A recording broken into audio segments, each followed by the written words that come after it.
जय हिंद साथियों। हमने पिछली क्लास में राष्ट्रपति का टॉपिक शुरू किया था, जिसमें हमने शुरुआत की थी कि राष्ट्रपति से संबंधित कुछ आर्टिकल्स पढ़े थे और इसके अलावा राष्ट्रपति की योग्यताओं और उनकी अर्हताओं के बारे में ख़ास तौर से हमने चर्चा की थी। हम उसी टॉपिक पर उस बिंदु के आगे थोड़ा सा बढ़ते हैं और आज हम समझते हैं कि राष्ट्रपति का चुनाव पूरी की पूरी चुनाव प्रणाली किस तरीके से होती है। लेकिन पूरी चुनाव प्रणाली हम समझें इससे पहले हम चूँकि जानते हैं इस बात को कि राष्ट्रपति का चुनाव प्रत्यक्ष निर्वाचन नहीं होता, बल्कि अप्रत्यक्ष रूप से राष्ट्रपति चुना जाता है।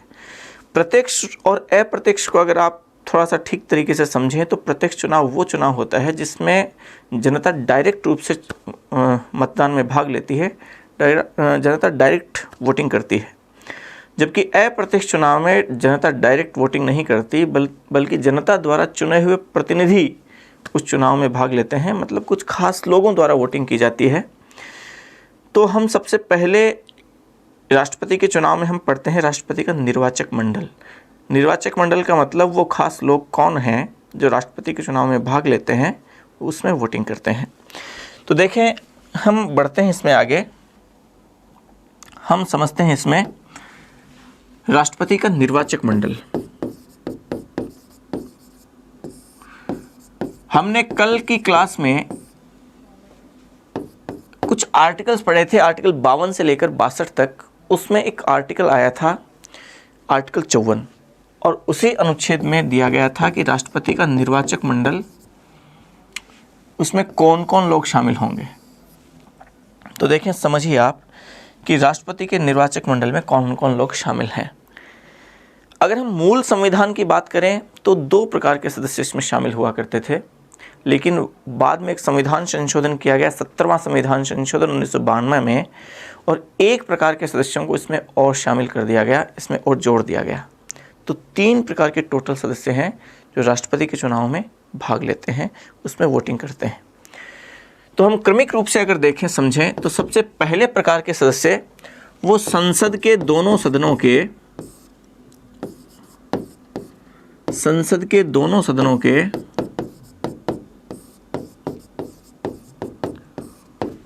निर्वाचित सदस्य।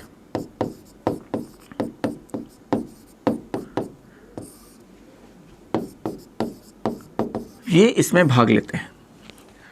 यहां खास बात ध्यान रखें आप, केवल निर्वाचित सदस्य भाग लेते हैं। और निर्वाचित का मतलब आप समझिए, दोनों सदनों के निर्वाचित सदस्यों को आप थोड़ा सा विस्तार से अगर समझना चाहें तो संसद का एक सदन तो है लोकसभा और एक सदन है राज्यसभा।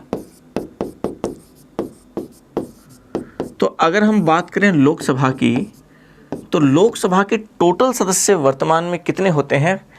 टोटल सदस्य होते हैं 545, लेकिन इसमें मनोनीत सदस्य कितने हैं? आर्टिकल 331 के तहत 2 आंग्ल भारतीय सदस्य मनोनीत सदस्य होते हैं।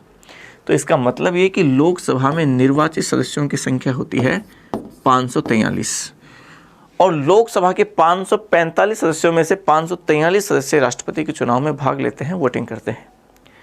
इसी तरीके से यदि हम राज्यसभा की बात करें तो राज्यसभा में टोटल सदस्य होते हैं 245, लेकिन इन 245 सदस्यों में से 12 सदस्य आप जानते हैं आर्टिकल 80 के तहत ऐसे हैं जो राष्ट्रपति मनोनीत करता है। तो मनोनीत सदस्य चूंकि राष्ट्रपति के चुनाव में भाग नहीं लेते, केवल निर्वाचित सदस्य भाग लेते हैं, तो राज्यसभा में निर्वाचित सदस्यों की संख्या होती है 233। तो अगर हम पूरी संसद की बात करें तो संसद के टोटल सदस्य तो होते हैं 790, दोनों सदनों के टोटल सदस्य 790, लेकिन इन 790 सदस्यों में से 14 सदस्य जो मनोनीत हैं 2 लोकसभा से और 12 राज्यसभा से, वो राष्ट्रपति के चुनाव में भाग नहीं लेते। इसमें से भाग लेने वाले सदस्यों की संख्या होती है 776। तो संसद के 790 सदस्यों में से 776 सदस्य भाग लेते हैं। यहाँ एक खास बात याद रखिएगा कि राष्ट्रपति के चुनाव में संसद के दोनों सदनों के केवल निर्वाचित सदस्य भाग लेते हैं, जबकि उपराष्ट्रपति का जो चुनाव होता है उपराष्ट्रपति के चुनाव में संसद के दोनों सदनों के सभी सदस्य भाग लेते हैं, मतलब ये कि 790 सदस्य भाग लेते हैं, जबकि राष्ट्रपति के चुनाव में 776 सदस्य भाग लेते हैं संसद में से। ठीक है, एक बात तो ये। चलिए, ये पहले प्रकार के सदस्य हुए। दूसरे प्रकार के सदस्यों की अगर हम बात करें तो वो है राज्य विधान सभाओं के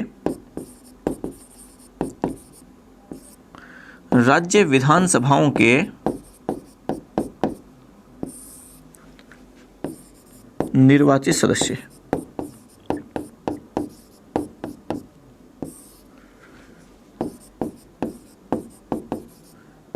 यहां भी खास बात ध्यान रखें, विधानसभाओं के भी केवल निर्वाचित सदस्य हैं। लेकिन जहां आपने यहां केवल निर्वाचित सदस्य पर ही जोर दिया था, यहां एक बात और है जिस पर आपको विशेष तौर पे ध्यान देना होगा, क्योंकि जो प्रश्न इसमें से पूछा जाता है उसमें अगर हम उस शब्द पे खास तौर से ध्यान नहीं देते तो अक्सर वो प्रश्न गलत होने की संभावनाएं थोड़ी ज़्यादा बढ़ जाती है। देखिए, यहाँ मैंने विधानसभा लिखा है। आप में से बहुत सारे स्टूडेंट्स असल में विधानसभा शब्द का अर्थ नहीं समझते हैं, तो थोड़ा सा यहाँ पे समझ लीजिए कि विधानसभा कहते किसे हैं। देखिए, आप जानते हैं इस बात को कि केंद्र में संसद होती है, केंद्र की व्यवस्थापिका का नाम संसद है, और आप सभी के सभी लोग इस बारे में अच्छे से जानते हैं कि संसद के दो सदन हैं। एक सदन का नाम है लोकसभा और दूसरे का नाम है राज्यसभा। ये बात आप सभी जानते हो, इसमें किसी के कोई कन्फ्यूजन नहीं है। और जिस तरीके से केंद्र में संसद है, ठीक वैसे ही राज्य की व्यवस्थापिका का नाम क्या है, यहाँ पे आप में से बहुत सारे स्टूडेंट्स के कन्फ्यूजन है। जिस तरीके से केंद्र में संसद, वैसे राज्य में विधानमंडल, ये ध्यान रखने वाली बात है। और विधानमंडल के दो सदन। अच्छा, ये ज़रूरी नहीं है कि संसद में तो संसद के दोनों सदन होना ज़रूरी है, आर्टिकल 79 कहता है, लेकिन राज्यों में विधानमंडल के दोनों सदनों का प्रत्येक राज्य में होना ज़रूरी नहीं है। आर्टिकल 168 कहता है कि प्रत्येक राज्य में एक विधानमंडल होगा जो एक राज्यपाल तथा कुछ राज्यों में एक सदन और कुछ राज्यों में दो सदनों से मिलकर बनेगा। मतलब है कि सभी राज्यों में दोनों सदनों का होना ज़रूरी नहीं है। जबकि संसद के बारे में आर्टिकल 79 कहता है कि संघ के लिए एक संसद होगी जो राष्ट्रपति और दो सदनों से मिलकर बनेगी। मतलब कि संसद के दोनों सदनों का होना ज़रूरी है, जबकि विधानमंडल के प्रत्येक राज्य में दोनों सदनों का होना आवश्यक नहीं है। तो यहाँ पे जैसे संसद है वैसे विधानमंडल है, और जिस तरीके से इसमें एक सदन लोकसभा है, वैसे ही यहाँ पे एक सदन है विधानसभा, और जैसे यहाँ पे राज्यसभा है वैसे है विधान परिषद।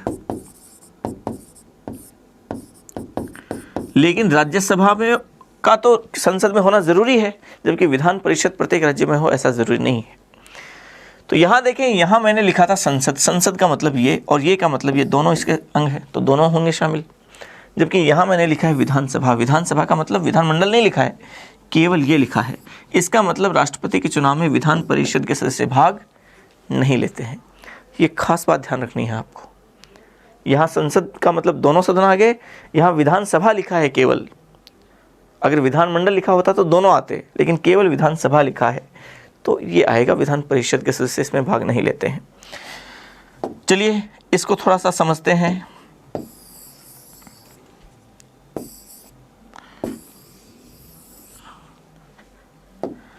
हाँ, तो विधानसभाएं कितनी? तो विधानसभाओं की अगर हम पिछले चुनाव की बात करते हैं, वर्तमान में तो राज्यों की स्थितियां बदल गई हैं, 29 राज्य के स्थान पर 28 राज्य आ गए हैं। अगर हम पिछले 2017 में जो चुनाव हुए थे उन चुनाव तक की स्थिति की बात करें तो 29 राज्य थे, जम्मू कश्मीर उस समय राज्य था, और 29 राज्यों की विधानसभाओं के कुल सदस्यों के कुल जो सदस्य थे वो निर्वाचित सदस्य, ध्यान रखना आप, वो थे 4020। यहाँ 776 है, यहाँ 4020 है। मूल संविधान में दो ही प्रकार के सदस्य हुआ करते थे, लेकिन 69वें संविधान संशोधन 1992 से दिल्ली केंद्र शासित प्रदेश बना और उसके द्वारा वहाँ पे एक विधानसभा भी वो बनाई गई थी।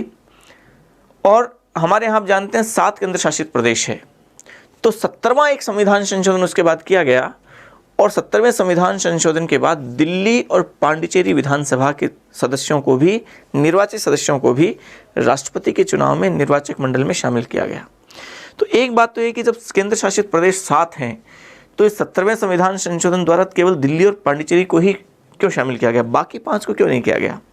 तो उसकी वजह यह है कि हमारे यहाँ इन 7 केंद्र शासित प्रदेशों में से केवल 2, दिल्ली और पांडिचेरी, इन 2 केंद्र शासित प्रदेशों में ही विधानसभाएं हैं, बाकी की 5 केंद्र शासित प्रदेशों में विधानसभा है ही नहीं।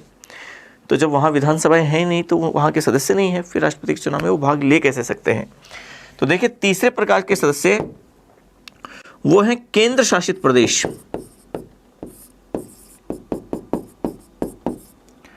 केंद्र शासित प्रदेश, लेकिन इसमें से भी केवल दिल्ली और पुदुचेरी, जिसका नाम 2006 से पहले पौंडीचेरी था, पुदुचेरी विधानसभाओं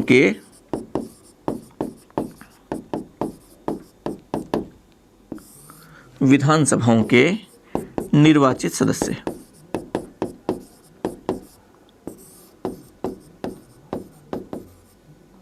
यहां भी ध्यान रखें विधानसभा निर्वाचित, और इसके भी विधानसभाएं। तो इसमें आप जानते हैं दिल्ली में 70 सदस्य हैं, पांडिचेरी में 30 सदस्य हैं, तो इसके टोटल सदस्यों की संख्या हुई 100। और ये प्रावधान, जो तीसरे वाला प्रावधान है जो बाद में जुड़ा, ये कब जोड़ा गया? 70वें संविधान संशोधन 1992 द्वारा इसे शामिल किया गया। तीसरे वाले प्रावधान को शामिल किया जाता है और सदस्यों की संख्या इस तरीके से बढ़ जाती है। राष्ट्रपति के चुनाव में वोटर्स की संख्या बढ़ जाती है। तो अगर हम मोटे मोटे तौर पे इसको थोड़ा सा और बेहतर तरीके से समझने की कोशिश करें तो आप यूँ समझिए कि राष्ट्रपति के निर्वाचक मंडल में 2 प्रकार के सदस्य हैं। एक सदस्य होते हैं सांसद और दूसरे सदस्य होते हैं विधायक। आप मोटे मोटे तौर पे इन 2 भागों में आप बांट सकते हैं। वैसे 3 प्रकार के हमने पढ़े ही हैं।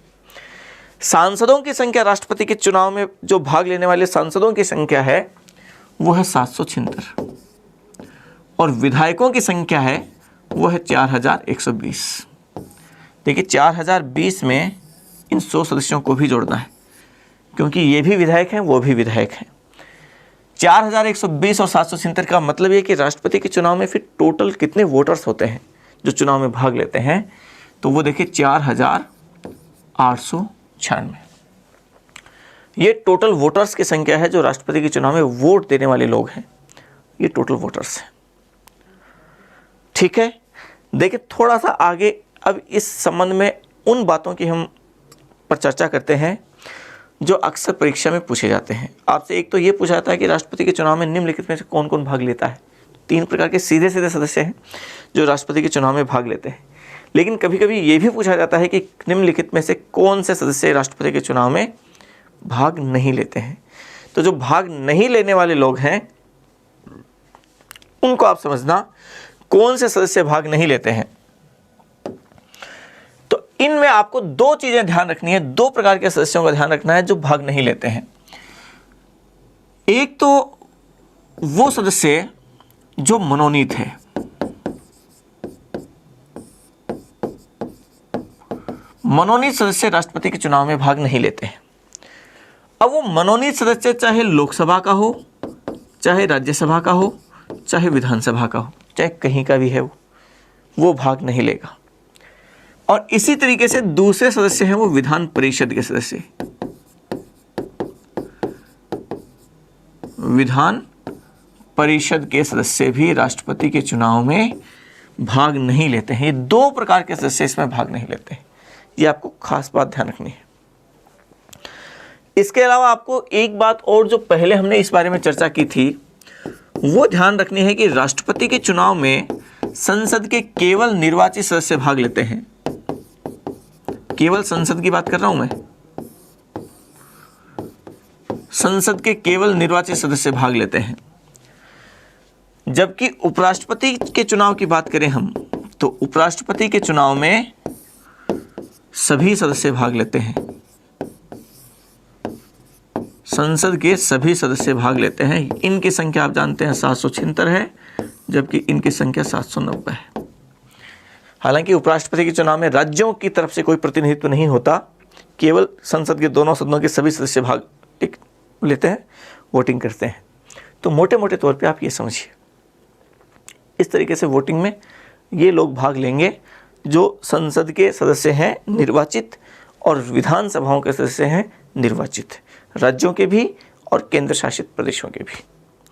तो ये राष्ट्रपति के चुनाव के निर्वाचक मंडल की एक प्रक्रिया है, निर्वाचक मंडल की एक प्रोसेस है। निर्वाचक मंडल ये सदस्य इसमें शामिल हो जाते हैं।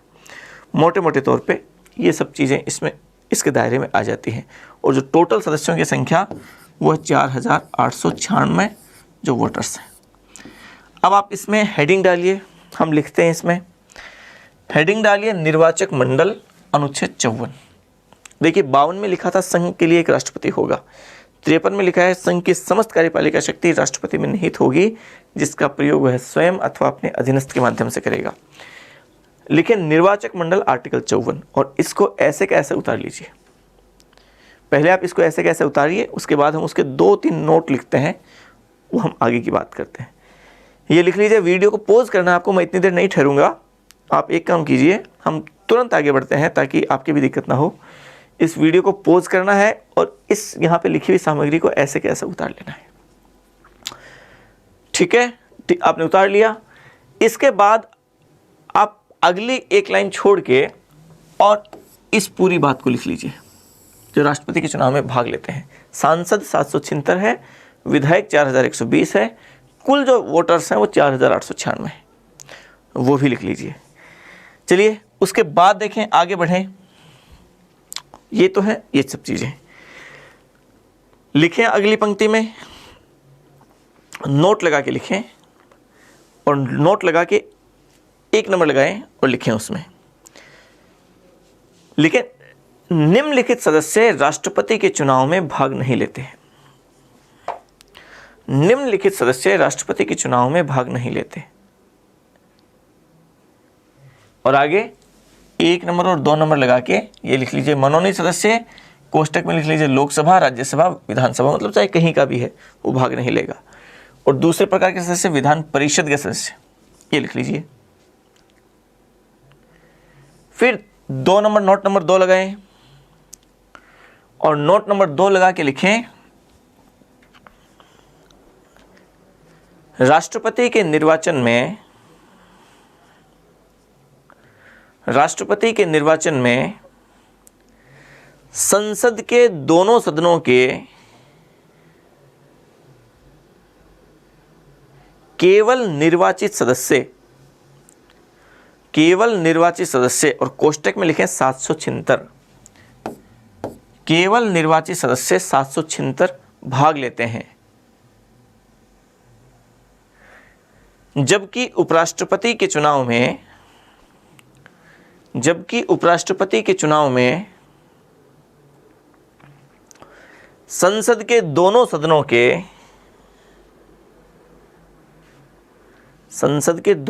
के सभी सदस्य, और कोष्टक में लिखें 790, सभी सदस्य का मतलब मनोनीत भी और निर्वाचित भी, सभी सदस्य कोष्टक में लिखें 790 भाग लेते हैं। ये 790 है, भाग लेते हैं। ये नोट नंबर 2 हुआ।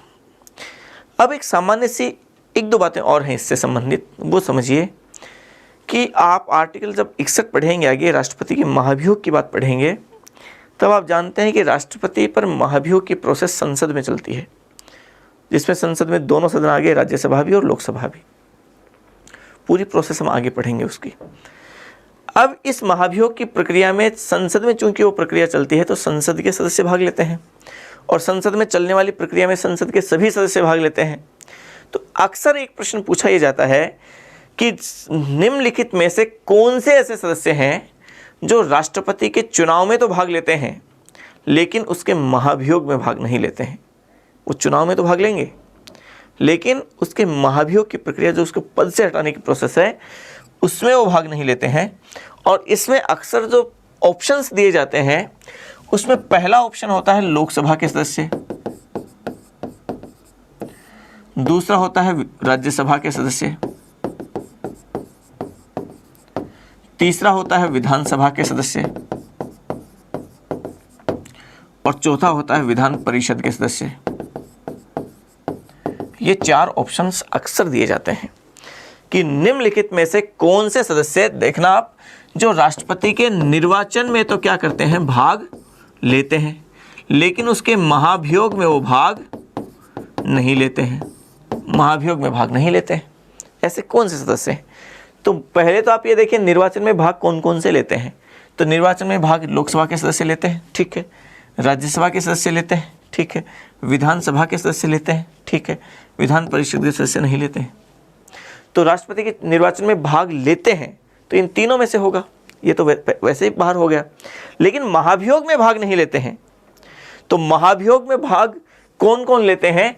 महाभियोग में संसद के दोनों सदनों के सदस्य भाग लेते हैं, तो लोकसभा के सदस्य भाग लेते हैं महाभियोग में, राज्यसभा के सदस्य भी भाग लेते हैं, विधानसभा के सदस्य भाग नहीं लेते और विधान परिषद के सदस्य भी भाग नहीं लेते। तो मैंने पूछा क्या है, निर्वाचन में तो भाग लेते हैं लेकिन महाभियोग में भाग नहीं लेते हैं।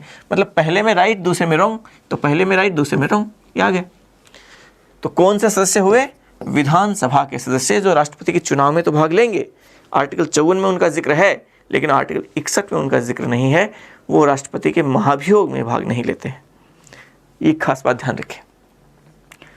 दूसरी एक बात और, वो ये कि ऐसे सदस्य जो राष्ट्रपति के निर्वाचन में तो भाग नहीं लेते हैं लेकिन उसके महाभियोग की प्रक्रिया में भाग लेते हैं, ये भी पूछा जा सकता है।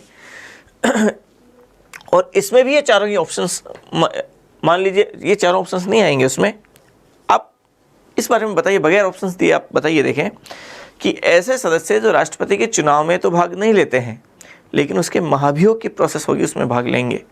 तो महाभियोग की प्रोसेस में आप जानते हैं संसद के ही सदस्य भाग लेते हैं और सभी सदस्य भाग लेते हैं। तो इसमें कौन हो जाएंगे? संसद के दोनों ही सदनों के मनोनीत सदस्य। केवल संसद की बात कर रहा हूं मैं, विधानसभा की बात नहीं कर रहा हूं। ये जो संसद के मनोनीत सदस्य हैं, जो वो, इसमें प्रश्न ये पूछा था कि वो निर्वाचन में तो भाग नहीं लेते हैं लेकिन महाभियोग में भाग लेते हैं।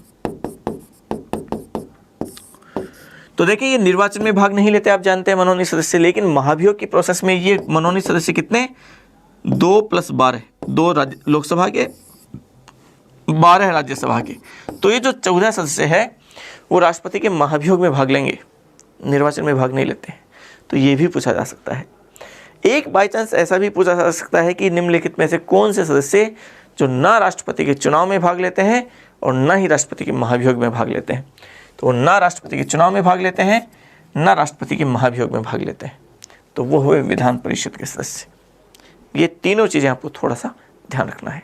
लिखें आप, नोट नंबर 2 लगा लिया था आपने, नोट नंबर 3 लिखें उसमें, ऐसे सदस्य जो राष्ट्रपति के निर्वाचन में भाग लेते हैं, राष्ट्रपति के निर्वाचन में भाग लेते हैं लेकिन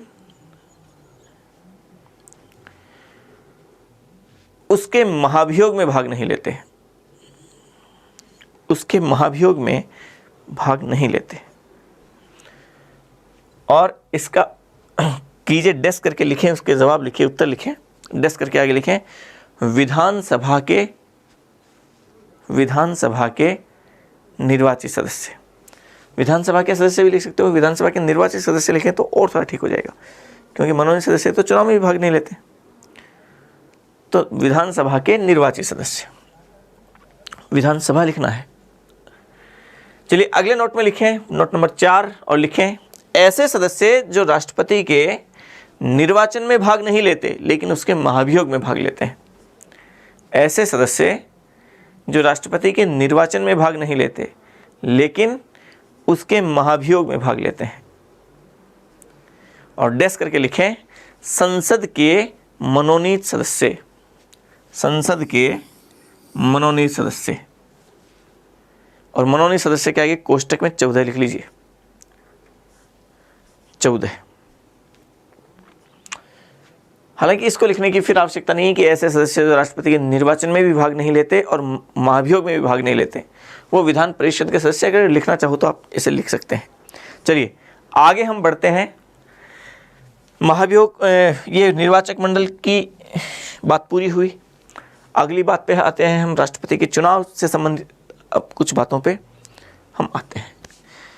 राष्ट्रपति के निर्वाचन की जो प्रोसेस दे रखी है, निर्वाचन की जो समस्त प्रक्रिया दे रखी है, वो उसका जिक्र है आर्टिकल 55 में।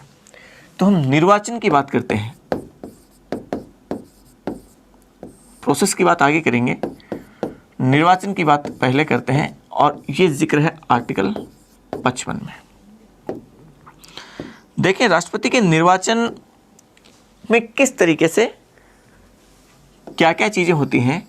उसकी निर्वाचन की प्रोसेस समझने से पहले हमें कुछ चीज़ें उनको थोड़ा सा समझना पड़ेगा। उन चीज़ों को समझे बगैर हम उसकी प्रोसेस को अच्छे से समझ नहीं पाएंगे। राष्ट्रपति के निर्वाचन में एक बहुत महत्वपूर्ण शब्दावली है, और वो शब्दावली है मत मूल्य।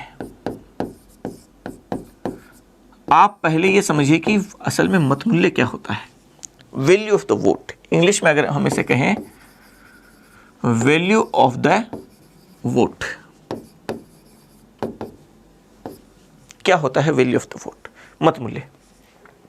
अगर इसको एकदम सरल शब्दों में अगर आप समझें तो यूँ समझिए कि जिन चुनाव में हम भाग लेते हैं, चाहे वो लोकसभा के चुनाव है, चाहे विधानसभा के चुनाव है, चाहे पंचायतों के चुनाव है, चाहे नगर पालिकाओं के चुनाव हैं, जिन जिन चुनावों में प्रत्यक्ष चुनाव होता है, हम वोटिंग करते हैं, भाग लेते हैं, उन चुनावों में क्या थ्योरी अपनाई गई है कि सभी जो वोटर्स हैं, जितने भी वोटर्स हैं, उन सभी वोटर्स के मतों का मूल्य बराबर होता है, समान होता है, एक होता है। चाहे वो वोट किसी 80-90 साल के किसी वृद्ध ने दिया हो, चाहे 18 साल के किसी नवयुवक ने दिया हो, चाहे वो वोट कितने भी बड़े विद्वान ने दिया है, कितने भी बड़े किसी पद पर बैठे किसी व्यक्ति ने दिया है, चाहे वो किसी भी अनपढ़ व्यक्ति ने दिया है, एकदम सेम वैल्यू होगी वोट की। उसका वोट भी एक गिना जाएगा, इसका वोट भी एक गिना जाएगा।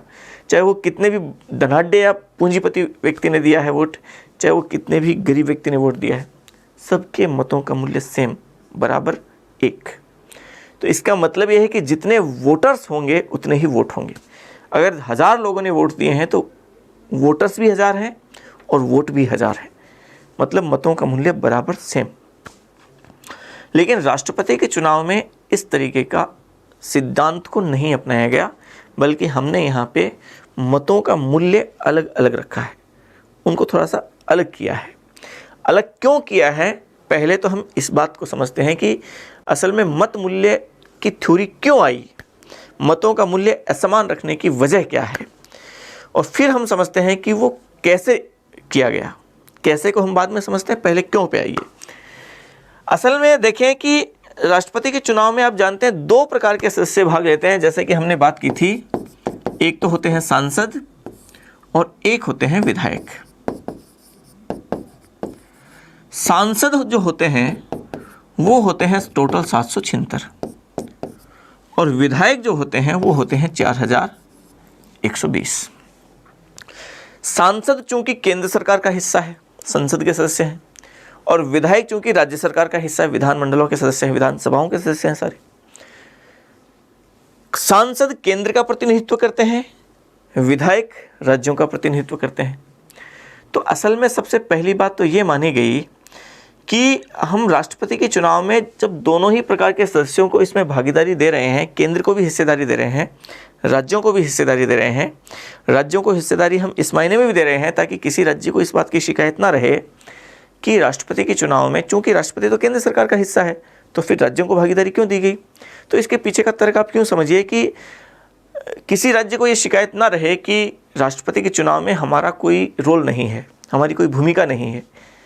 तो प्रत्येक राज्य को लगना चाहिए कि उनका भी अपना राष्ट्रपति है, राष्ट्रपति के चुनाव में उनकी भी अपनी इम्पोर्टेंस है, तो वो थोड़ा ठीक रहता है। तो विधायक और सांसद चूंकि दोनों प्रकार के सदस्यों को इसमें शामिल किया गया। अब एक मोटे मोटे तौर पे आप आकलन देखें कि सांसद ज़्यादा जनता का प्रतिनिधित्व करता है या विधायक ज़्यादा जनता का प्रतिनिधित्व करता है। इसको एक छोटे से बड़े उदाहरण की और थोड़ा सा हम इसको समझने की कोशिश करते हैं। देखिए आप, अगर हमने सभी लोगों को एक व्यक्ति एक वोट के आधार पे ये वैल्यू ऑफ द वोट दिया होता, कि हमने सभी को कह दिया होता कि आपका एक वोट होगा, बराबर होगा, तो सांसदों के टोटल वोट होते 776 और विधायकों के टोटल वोट होते 4120। जबकि ऐसा नहीं होना चाहिए। क्यों नहीं होना चाहिए वो समझिए आप। उदाहरण से समझिए कि मान लीजिए सीकर जिला है और सीकर जिले की जनता का प्रतिनिधित्व राज्य विधानसभा में कितने लोग करते हैं? राज्य विधानसभा में सीकर जिले से कितने विधायक हैं? 8 विधायक हैं जो सीकर जिले की जनता का प्रतिनिधित्व राजस्थान की विधानसभा में करते हैं। और इसी सीकर जिले की जनता का प्रतिनिधित्व केंद्र में कितने लोग करते हैं? संसद में कितने लोग करते हैं? तो आप ये जानते हैं कि सांसद सीकर से 1 है। तो उतनी ही जनता का प्रतिनिधित्व राज्य में तो 8 लोगों ने किया, जबकि केंद्र में 1 व्यक्ति ने किया।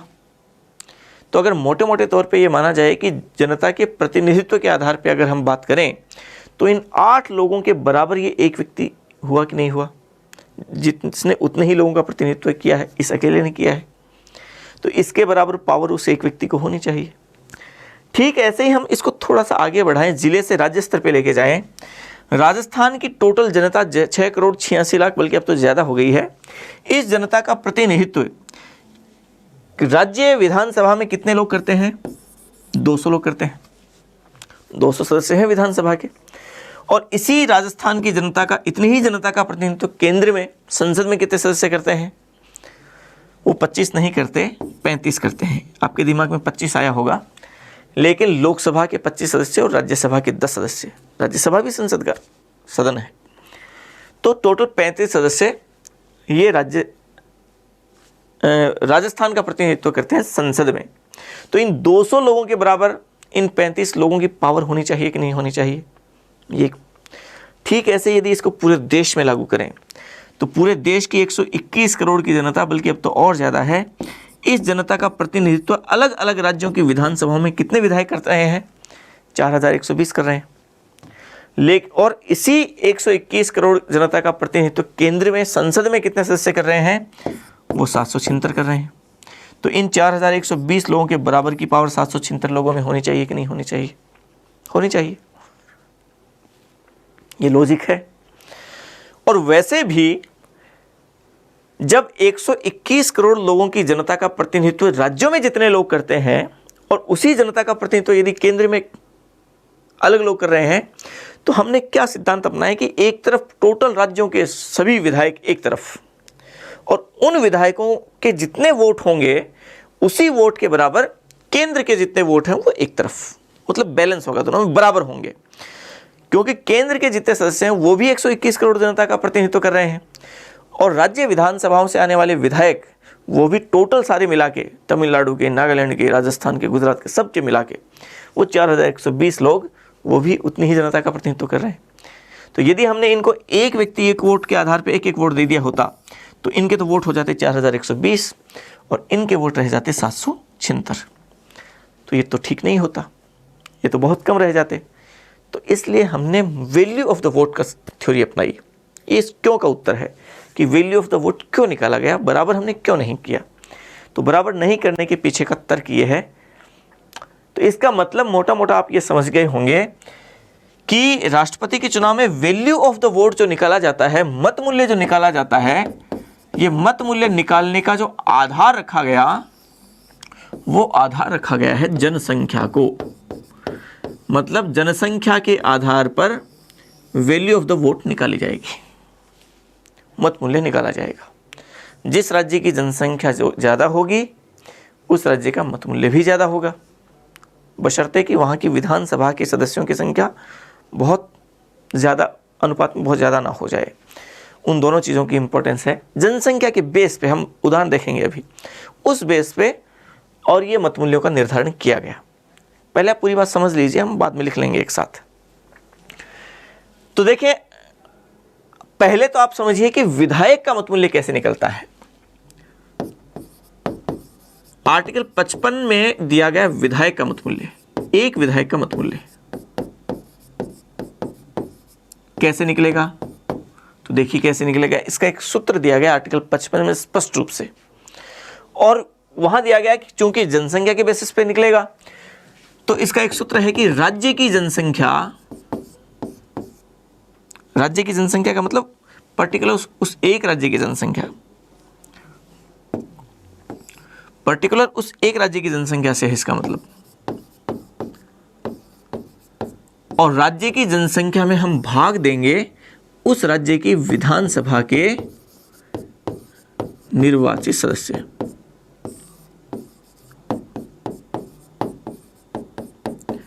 उसी राज्य की विधानसभा के होने चाहिए निर्वाचित सदस्य। अब यह संख्या बहुत ज्यादा बड़ी ना हो जाए, इसलिए हमने इसमें क्या किया, 1000 का भाग और दे दिया, ताकि ये संख्या लिमिट में रहे, अरबों में ना चली जाए, तो मिलियंस में ना चली जाए। तो इसको हमने कम रखा, कम करने के लिए 1000 का भाग दे दिया, तो ये एक विधायक का मतमूल्य हो जाएगा। मेरे ख्याल से इस बात को समझ गए होंगे आप। लेकिन इसको और थोड़ा सा आप बेहतर समझ सकें तो हम थोड़ा सा एग्जाम्पल लेते हैं। देखिए, सबसे पहले आप उत्तर प्रदेश के विधायक के वैल्यू ऑफ द वोट निकालिए कि उत्तर प्रदेश की स्थिति क्या होगी, उत्तर प्रदेश के एक विधायक का मतमूल्य क्या होगा, कितना होगा। कैसे निकालें, तो राज्य की जनसंख्या पता कीजिए आप पहले तो वर्तमान में यूपी की टोटल जनसंख्या लगभग 20 करोड़ है। तो आप देखिए, मोटा मोटा अंदाजा लगा लीजिए एक, ये 20 करोड़। अब भाग कितने का दें, तो यूपी की विधानसभा के निर्वाचित सदस्य कितने हैं उसका भाग देना पड़ेगा। तो यूपी की विधानसभा के निर्वाचित सदस्य हैं 403, और उसमें फिर भाग कितने का देंगे, हम 1000 का देंगे ताकि संख्या छोटी रहे। तो इन 3 जीरो से 3 जीरो गए, कट गई संख्या। राउंड फिगर में इसको यहाँ पे 0 समझ लीजिए, तो 2 जीरो से 2 जीरो चले गए। और 4 का भाग जब इन 2000 में देंगे तो आप जानते हैं कितना आएगा, 500। तो यूपी के एक विधायक का मत मूल्य कितना हुआ, 500। ध्यान से समझना, आपके मन में थोड़ी सी बेचैनी हो सकती है इस 500 की संख्या को सुन के, थोड़ा सा आपको अटपटा लग सकता है, लेकिन पूरी बात को सुनना है, उसके बाद हम आगे बढ़ेंगे, तब आपकी पूरी बात समझ में आएगी। यूपी के बाद देखें, राजस्थान की बात करते हैं हम। राजस्थान के एक विधायक का मतमूल्य कितना होगा, तो राजस्थान की जनसंख्या टोटल 6 करोड़ 86 लाख, और इसमें हम भाग देते हैं कितने का, 200 सदस्यों का, और इसमें फिर हम भाग देते हैं संख्या को छोटी करने के लिए 1000 का। 3 जीरो से 3 जीरो, इन 2 जीरो से ये जीरो, 2 को काटा 686 से, तो राजस्थान के एक विधायक का मतमूल्य 343। इसको सुन के भी बेचैन नहीं होना है, थोड़ा सा पेशेंस रखना है, पूरी बात समझ में आएगी आपके। इसके बाद देखें, सिक्किम की बात करते हैं हम।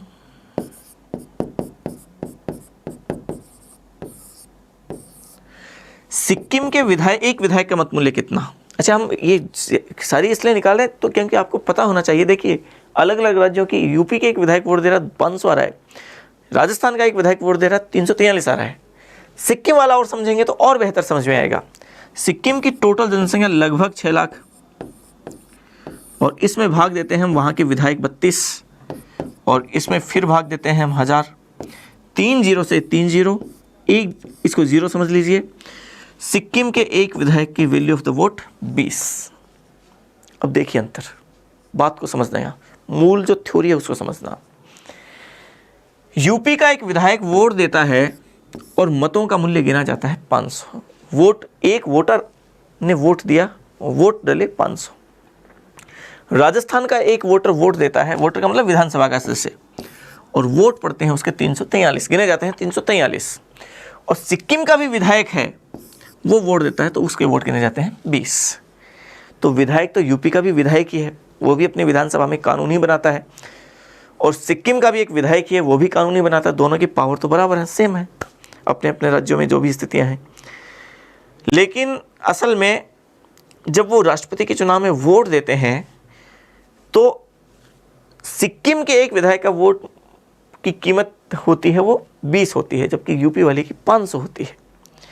मतलब ये कि सिक्किम वाले टोटल 32 मिल के जब वोट देंगे तो उनके वोटों की कीमत जितनी होगी, यूपी वाले एक सदस्य हाथ ऊपर कर दे, कहते ले, उतने में सिक्किम के सारे सदस्यों के बराबर उसके मतों का मूल्य, सारे के बराबर, इन 32 के बराबर वो अकेला। तो ये ध्यान रखें आप, ये बताएं आप कि यदि राष्ट्रपति का चुनाव हो रहा है तो राष्ट्रपति चुनाव प्रचार के लिए सबसे पहले कहाँ जाएगा, सिक्किम जाएगा कि उत्तर प्रदेश जाएगा? निश्चित तौर पे उत्तर प्रदेश जाएगा, क्योंकि वहाँ सिर नहीं गिने जाते राष्ट्रपति के चुनाव में, बल्कि वैल्यू ऑफ द वोट बहुत अहम मायने रखती है कि वैल्यू ऑफ द वोट क्या है, क्योंकि value of the vote UP की सबसे ज़्यादा है, तो निश्चित तौर पे यूपी जाएगा। चलिए अब देखें एक बात और समझिए, आपको मेरे ख्याल से यहाँ तक की बात समझ में आ गई होगी कि जनसंख्या के आधार पर किस तरीके से निकलते हैं, लेकिन ये चीज़ें याद नहीं रखनी है आपको, ये तो बिल्कुल याद नहीं रखना आपको, ये बिल्कुल गलत है, ये सही नहीं है। ये सही क्यों नहीं है, इसकी वजह है एक, शायद आप जानते होंगे, आप में से कई लोगों को जब मैंने 500 लिखा, 343 लिखा, 20 लिखा, तो आपको लगा कि ये कैसे पढ़ा रहे हैं, ये क्या है। तो वो तो केवल इसलिए ताकि आप इस सूत्र को समझ सको कि ये कैसे होता है, इस पूरे सूत्र को आप अच्छे से समझ सको। असल में हमारे यहाँ एक संविधान संशोधन किया गया, और वो संविधान संशोधन किया गया 42वां संविधान संशोधन 1976।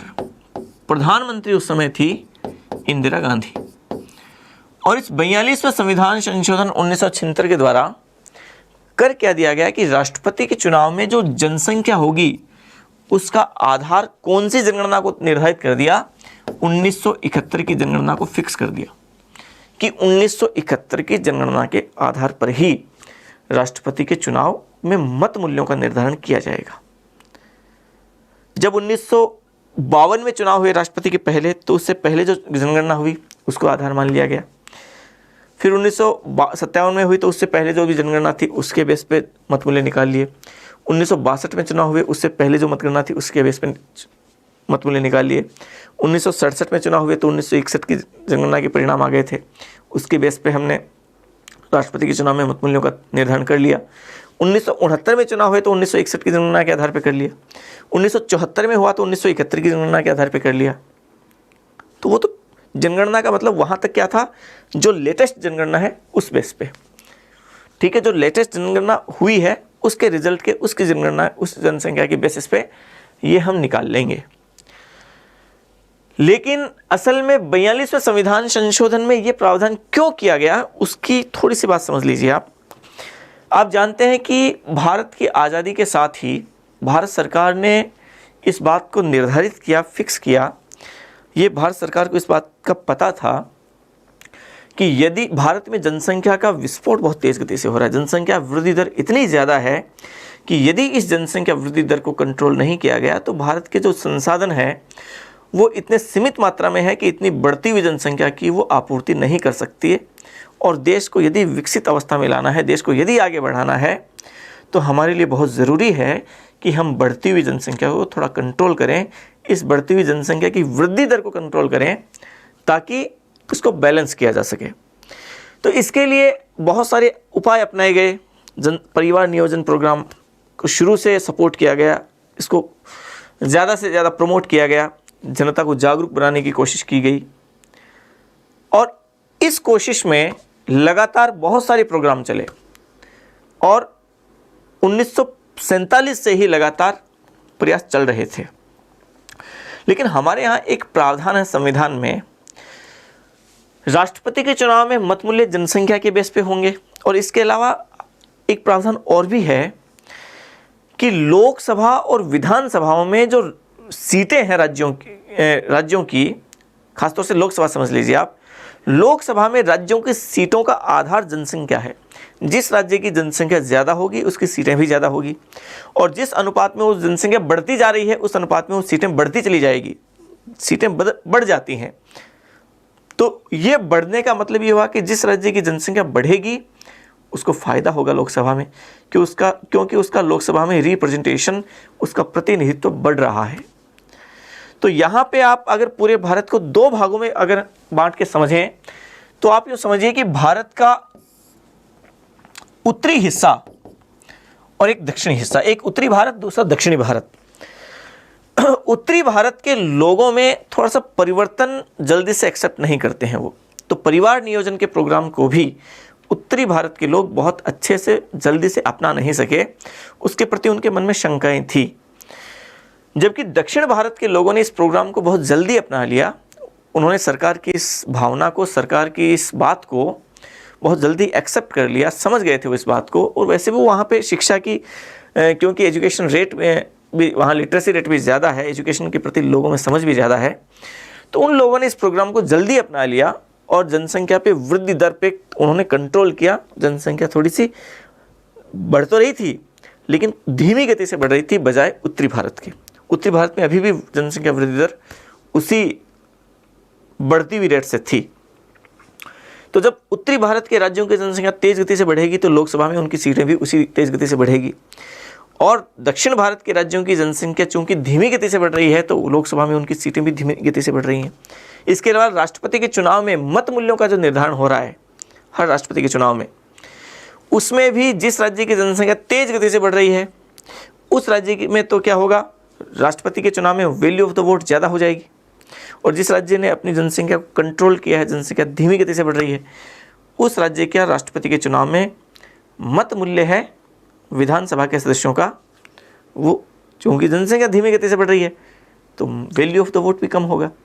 तो एक तरीके से ऐसे राज्य जो जनसंख्या नियंत्रण के प्रोग्राम को अपना रहे थे, उन राज्यों को लगा कि हम एक तरफ तो जनसंख्या नियंत्रण का प्रोग्राम अपना के सरकार की इस योजना को सफल बनाने में अपना योगदान दे रहे हैं और ऊपर से हमें नुकसान और हो रहा है।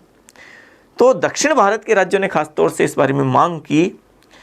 उन्होंने केंद्र सरकार को, इंदिरा गांधी को इस बारे में चेताया, बताया कि देखिए एक तरफ तो हम आपकी इस पॉलिसी को और सफल बनाने के लिए बहुत बेहतर तरीके से प्रोग्राम अपना रहे हैं, जनता को जागरूक कर रहे हैं, बल्कि हमने तो जनसंख्या वृद्धि दर को काफ़ी हद तक कंट्रोल कर लिया है, और दूसरी तरफ हमें नुकसान और हो रहा है। राष्ट्रपति के चुनाव में वैल्यू ऑफ द वोट हमारी कम हो रही है, बजाय पश्चिम बंगाल के, बजाय उत्तर प्रदेश के, बजाय बिहार के, उनकी बड़ी तेज़ गति से बढ़ रही है क्योंकि जनसंख्या बड़ा तेज़ गति से बढ़ रही है।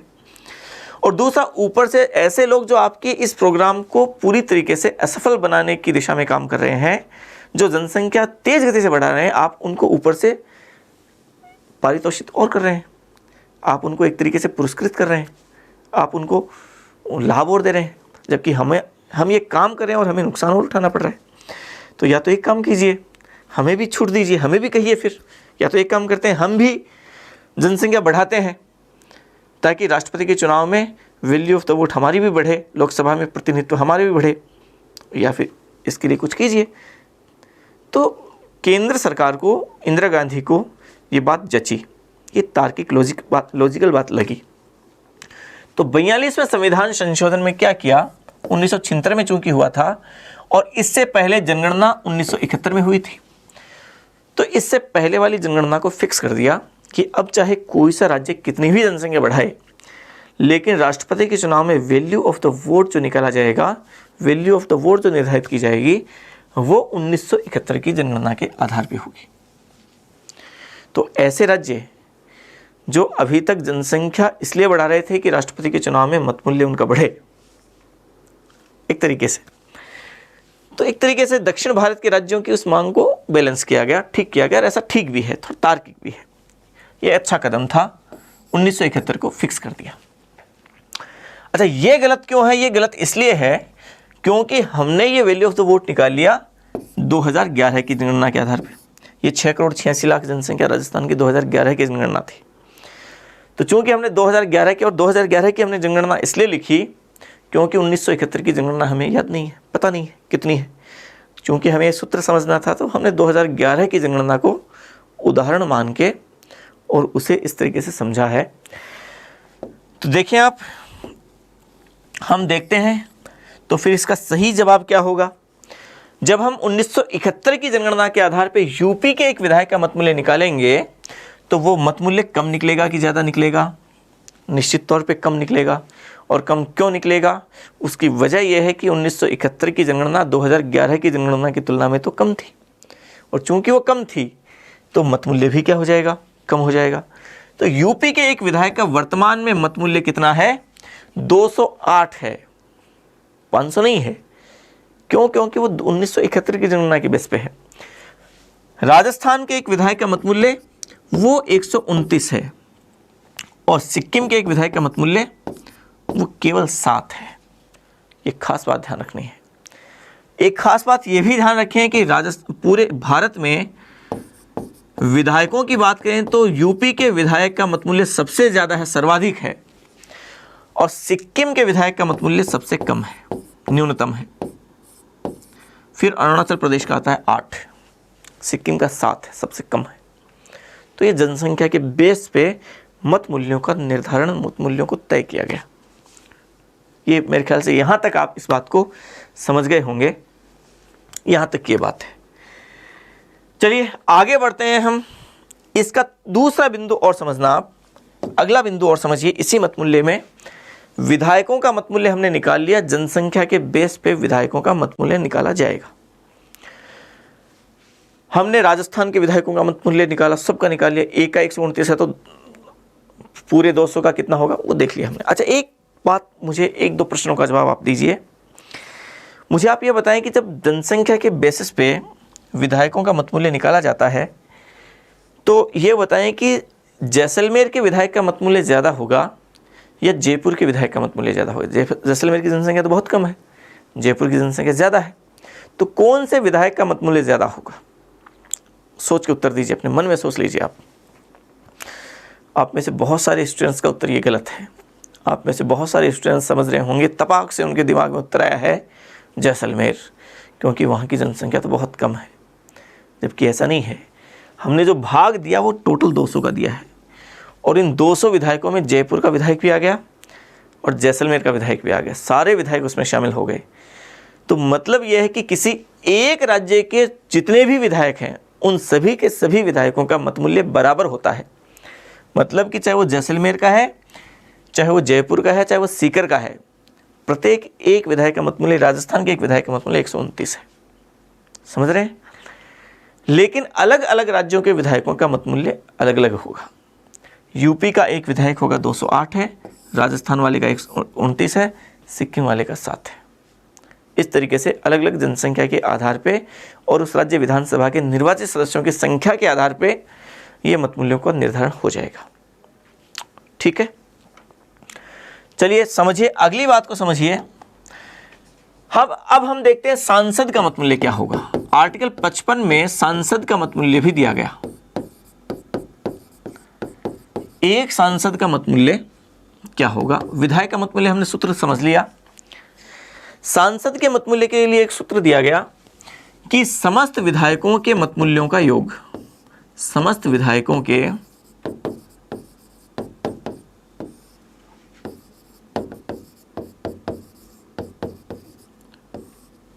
समस्त मत मूल्यों का योग, और इसमें भाग देते हैं हम निर्वाचित सांसद या संसद के दोनों सदनों के निर्वाचित सदस्य। एक ही बात है, हम थोड़ा शॉर्ट में लिख लेते हैं निर्वाचित सांसद। और निर्वाचित सांसद को अगर हम स्पष्ट रूप से लिखूं मैं तो 776 एक सांसद का मत मूल्य आ जाएगा इसमें। देखिए सभी विधायकों, अभी वही बात जो अभी हमने मत मूल्यों की बात की थी कि वो क्यों किया गया, अब हम कैसे की बात करें, वो क्यों वाला एक बार फिर से यहाँ पे आप इसको बेहतर तरीके से समझ पाएंगे। सभी विधायकों के मत मूल्यों का योग का मतलब जितने 4120 विधायक हैं पूरे देश भर के, यूपी के 403, राजस्थान के 200, सिक्किम के 32, जहाँ जहाँ के जितने जितने विधायक हैं, सारे विधायकों के मत मूल्य हमने एक जगह जोड़ लिए, सबको जोड़ लिया। 4120 विधायकों के मत मूल्यों को हमने इकट्ठा कर लिया, जोड़ लिया। मतलब ये कि 121 करोड़ की जनता का प्रतिनिधित्व करने वाले सभी विधायकों का मत मूल्य उसमें आ गया। उसी 121 करोड़ की जनता का प्रतिनिधित्व केंद्र में 776 लोग करते हैं, तो उन 776 लोगों के वोटों का मूल्य भी उतना ही होना चाहिए जितने विधायकों का हुआ है। तो असल में जब हम सभी विधायकों के मत मूल्यों को जोड़ते हैं तो वो संख्या आती है 5,49,474। टोटल विधायक 4120, उन विधायकों के मतों के मूल्य का योग है 5,49,474 आता है। तो एक सांसद का मत मूल्य कितना होगा? तो सभी सांसदों के मत मूल्य भी इसके बराबर होना चाहिए, तभी तो केंद्र और राज्य दोनों बराबर हो जाएंगे। केंद्र के भी उतने ही वोट, राज्यों के भी उतने ही वोट, सभी राज्यों के मिला के जितने वोट है उतने केंद्र के वोट है। समझ रहे हैं आप? बैलेंस होगा। तो इतने ही वोट केंद्र सांसदों के भी होने चाहिए, सब मिला के। एक सांसद का कितना होगा? तो सभी मूल्यों में हम कितने का भाग दे देते हैं? 776 का भाग दे देते हैं। एक सांसद का आएगा कि नहीं आएगा? एक सांसद का आ जाएगा। और एक सांसद का इसमें जब वोट भाग देंगे तो वो आता है 708.085। इसका उत्तर ये आता है। लेकिन एक बात और आर्टिकल 55 में कहा गया, और आर्टिकल 55 कहता है कि यदि किस सांसद का मतमूल्य जब हम निकालते हैं और दशमलव की अगली 3 संख्या वो 500 या उससे ऊपर है तो उसमें एक संख्या जुड़ जाएगी। लेकिन यदि वो 500 से नीचे है तो ऐसी स्थिति में आगे वाली संख्या का कोई वजूद नहीं रहेगा, ये हट जाएगी। चूंकि ये 500 से नीचे है तो हम इसे हटा दें कि नहीं हटा दें? हटा दें। तो एक सांसद का मतमूल्य बचा 708। जब एक सांसद का वोट की कीमत 708 है तो सभी सांसदों के मतों का मूल्य कितना होगा? तो सभी सांसद इसको गुणा कर दीजिए। एक सांसद 708 तो 776 सांसदों के वोटों की कीमत कितनी होगी? तो 708 को हम कितने से गुणा कर दें? 776 से। तो सभी सांसदों के मतों का मूल्य निकलेगा 5,49,408। अभी मैंने कहा कि इतना होना चाहिए सभी सांसदों का, लेकिन इतना नहीं है, थोड़ा सा कम है। थोड़ा सा कम क्यों है? क्योंकि हमने दशमलव के आगे जो 085 था उसको हटा दिया, थोड़ा सा कम हो जाएगा। लगभग तो बराबर है, तो लगभग बराबर आ गया। तो इस तरीके से राष्ट्रपति के चुनाव में समस्त विधायकों के मतों की कीमत तो है ये, और सभी सांसदों के मतों की कीमत है ये, एक सांसद के मत की कीमत है ये 708। तो राष्ट्रपति के चुनाव में टोटल वोटर्स, वो तो हमने बात की थी कितने होते हैं? 4,896। लेकिन वोट कितने होते हैं?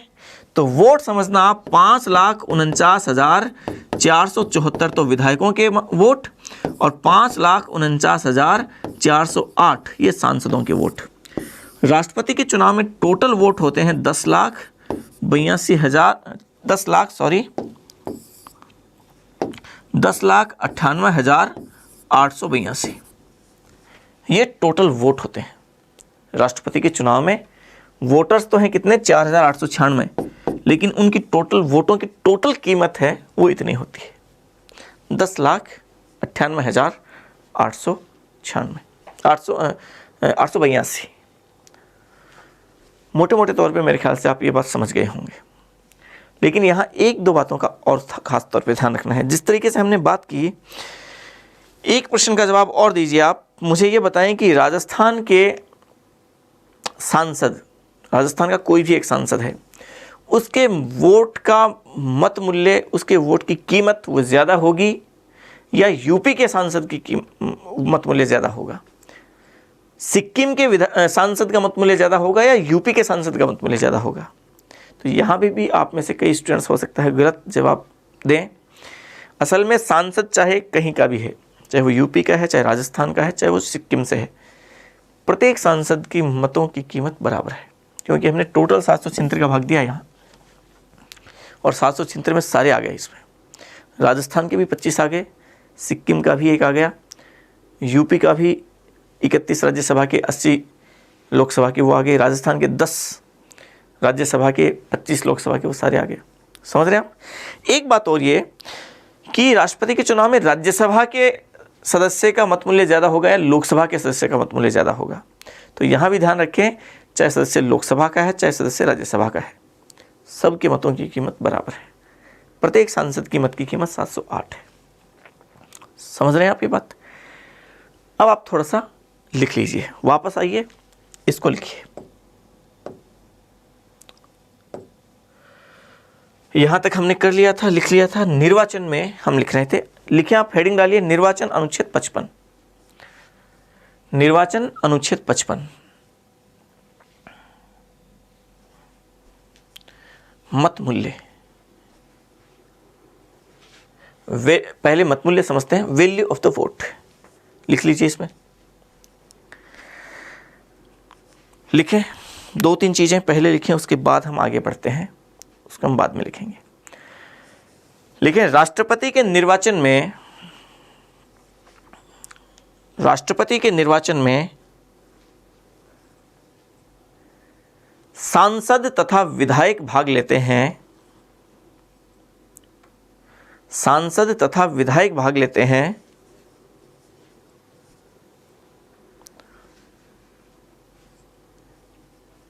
अतः इनके मतों का मूल्य समान नहीं होता। सांसद तो ज्यादा जनता का प्रतिनिधित्व करता है, समान नहीं होता। लिखें अगली पंक्ति में, लिखें राष्ट्रपति के निर्वाचन में मत मूल्यों के निर्धारण का आधार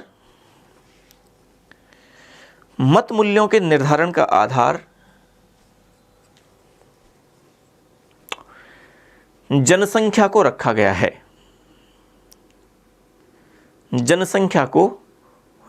है। मतलब जनसंख्या के बेस पे मत मूल्य निर्धारित होंगे। जनसंख्या को रखा गया है। लिखें अगली पंक्ति में, 42वें संविधान संशोधन 1976 द्वारा 42वें संविधान संशोधन 1976 द्वारा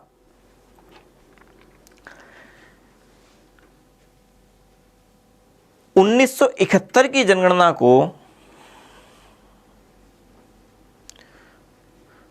1971 की जनगणना को मतमूल्यों के निर्धारण हेतु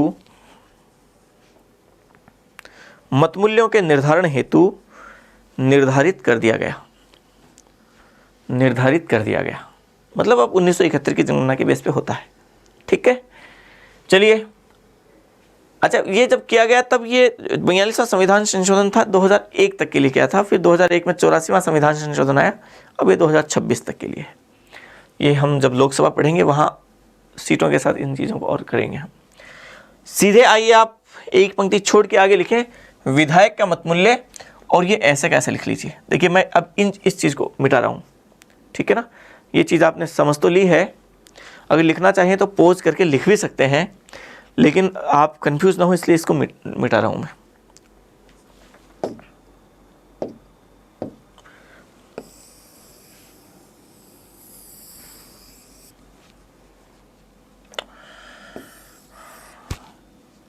आप लिख लीजिए इतना, इसको भी मिटा देता हूं। इतना लिख लीजिए, विधायक का मतमूल्य राज्य की जनसंख्या बटा विधानसभा के निर्वाचित सदस्य भाग 1000। ठीक है, चलिए अगली बात में ये लिखें सांसद का मतमूल्य। वो सारे यूपी वाले राजस्थान वाले हम बाद में लिख लेंगे, पहले लिखें सांसद का मतमूल्य। इसमें लिखें समस्त विधायकों के मतमूल्यों का योग बटा निर्वाचित सांसद 776। ये लिखें। इसके बाद आगे लिखें, पॉज करके वीडियो को ये लिख लीजिए, उसके बाद मैं आगे लिखा रहा हूं। लिखें आप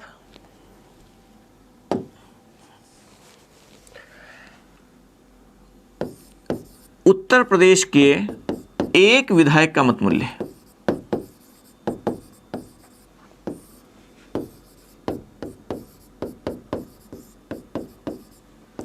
बराबर 208, और कोष्टक में लिखें सर्वाधिक। इसी तरीके से राजस्थान के एक विधायक का मतमूल्य,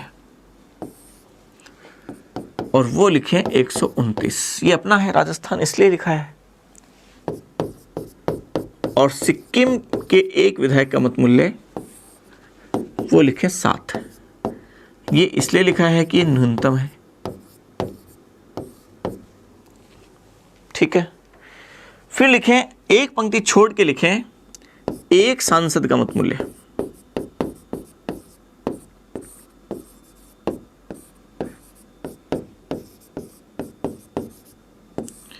और वो लिखें 708।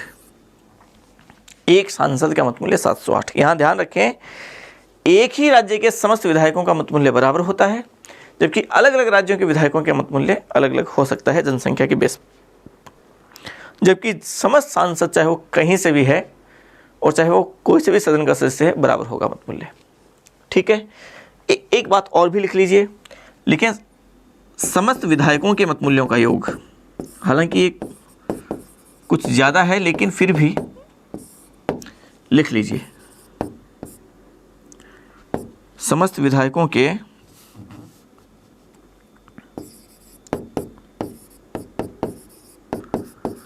मत मूल्यों का योग। वो लिखे 5,49,474। फिर लिखें समस्त सांसदों के मत मूल्यों का योग।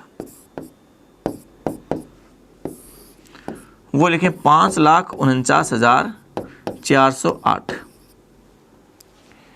और फिर लिखें राष्ट्रपति के चुनाव में कुल मत मूल्य या कुल मत, टोटल वोट, मत का मतलब वोट, टोटल वोट कितने हैं?